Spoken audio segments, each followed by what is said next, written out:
राजस्थान यूं तो कई अनोखे गांवों से भरा हुआ है, लेकिन ब्यावर जिले के मसूदा उपखंड से करीब 5 किलोमीटर दूर स्थित ग्राम देवमाली गांव अपने आप में अनूठा है। यहाँ गुर्जर समाज के आराध्य भगवान देवनारायण का प्राचीन मंदिर है, जिसमें पूरा गांव बारी बारी से पुजारी का कार्य करता है। इस कलयुग में सतयुग का एहसास कराने वाले देवमाली गांव में आज भी पुरखों की चेतावनियों और निर्देशों का पालन किया जाता है। देवमाली शायद राजस्थान का ऐसा पहला गांव होगा जहां सभी लोग कच्चे घरों में रहते हैं, चाहे फिर वो करोड़पति ही क्यों ना हो। स्वागत है एक बार फिर से आपका हमारे चैनल राजस्थान टूरिज्म लोकल पर। आइए इस अद्भुत सफर पर चलें और जानें देवमाली की वो बातें जो इसे खास बनाती हैं।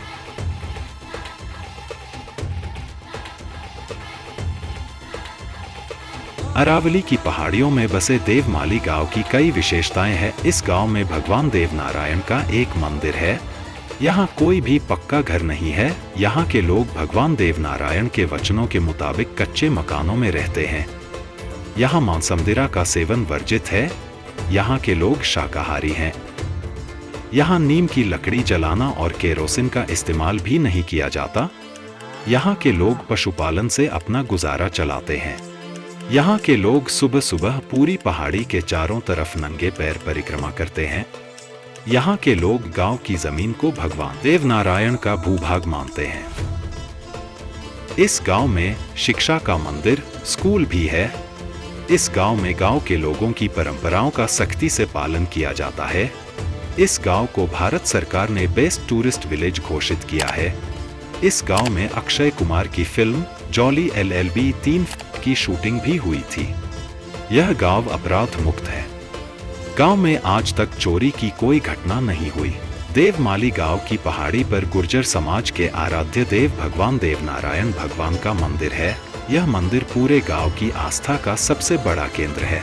देवमाली गांव के लोग सुबह सुबह पूरी पहाड़ी के चारों तरफ नंगे पैर परिक्रमा देते हैं। इसके पीछे गहरी आस्था और कई किंवदंतियां जुड़ी हुई हैं। देवमाली गांव की इस पहाड़ी के तमाम पत्थर झुके हुए प्रतीत होते हैं। इस पहाड़ी से कोई भी एक पत्थर भी उठाकर नहीं ले जाता है।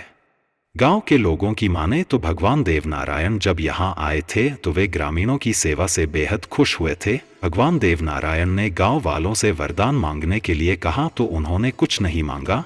गांव के बड़े बुजुर्ग बताते हैं कि इस पर भगवान देवनारायण यहाँ से जाते समय कह गए कि यदि शांति से रहना है तो कभी घर की छत को पक्का मत करना।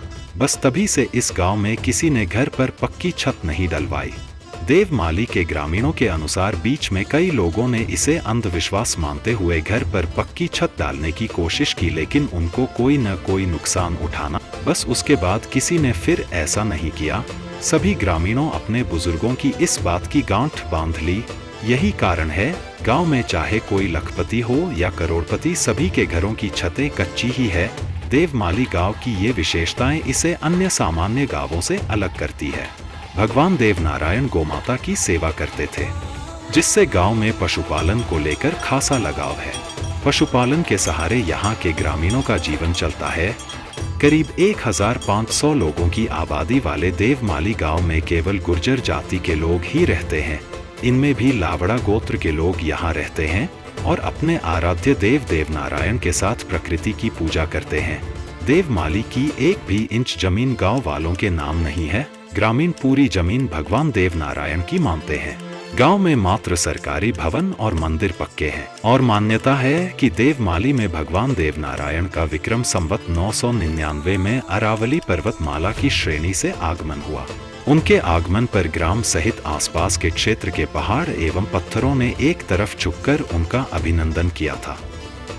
गांव के सभी पहाड़ व पत्थर पश्चिम दिशा में झुके नजर आते हैं। इसका नजारा गांव के चारों ओर नजर आता है और देवमाली स्थित बीला बीली के नाम से पानी का नाड़ा है। ग्रामीणों का कहना है कि इसके पानी से स्नान करने मात्र से कुष्ठ रोग समाप्त हो जाता है व यहाँ झाड़ फूंक विधि से कैंसर का इलाज भी किया जाता है। यह भी मान्यता है कि यहाँ भगवान देवनारायण के मंदिर में प्रवास पर मंदिर परिसर के साथ साथ गांव में केसर की वर्षा होती है। इससे कपड़ों, वाहनों पर पीले धब्बे कई बार नजर आते हैं और दोस्तों, इसके साथ ही हमारी देवमाली की यह अद्भुत यात्रा यहीं समाप्त होती है, लेकिन आस्था और प्रकृति का यह अनुभव हमेशा दिल में बसता है। अगर आपको यह वीडियो पसंद आया हो तो इसे लाइक और शेयर जरूर करें, ताकि और लोग भी इस खूबसूरत जगह को जान सकें।